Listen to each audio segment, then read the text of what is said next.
Death offers a game for your life. You decide on D&D. I assume you've never played, I asked. The cloaked figure across from me shook their heads slowly. Great, I said. I'll be the DM. I'll walk you through everything. First, character creation. 6 hours later, Death sat leaned over the table with a Mountain Dew in one hand and a D20 in the other. Their hood was thrown back to reveal a bleached, grinning skull. We were in the company of 4 infernals from the depths of the abyss. I don't remember which of us invited each of them. Turned out we had quite a few friends in common. They rolled a 1. Oh, tough luck, I said with a smile. Fuck, this is the best time I've had in centuries, but I really should get back to work, they said reluctantly. Yeah, one of the demons agreed. I actually have a meeting with some senators in like an hour. Same time next week? Death asked. I'll be here, I agreed. I suspected they knew before we started that this was a game that didn't have to have an end and didn't have a winner. They came back the next week, and the week after that.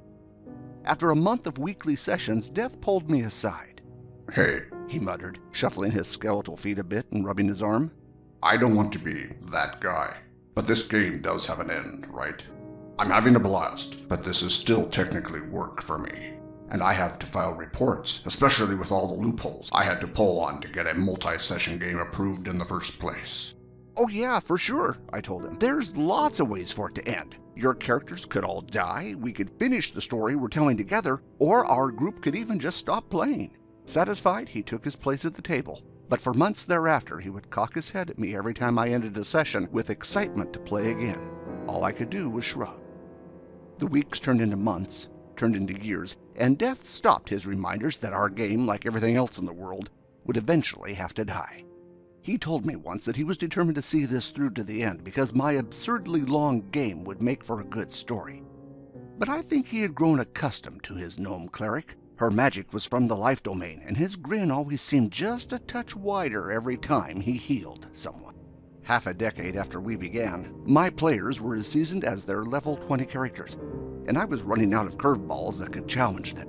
So I wrote an end to the campaign. I spent months on it, carefully tying up every loose plot thread I could think of, and giving all 5 members of the party the best resolution I could muster. 3 of them got married to each other. There were tears flowing from every eye that wasn't an empty socket as I narrated their proverbial rides into the sunset, before I finally folded my screen, looked at each of them in turn and said, "The end. Death, you can take my soul now."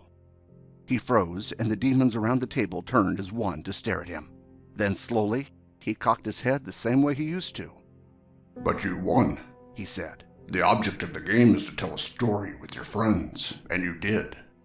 But so did you, I cried. And everyone knows that when Death wins a game, he gets your soul. Death's grin spread wider than it ever had when he saved someone's life in-game. Didn't you just finish pouring it into a game that you shared with me?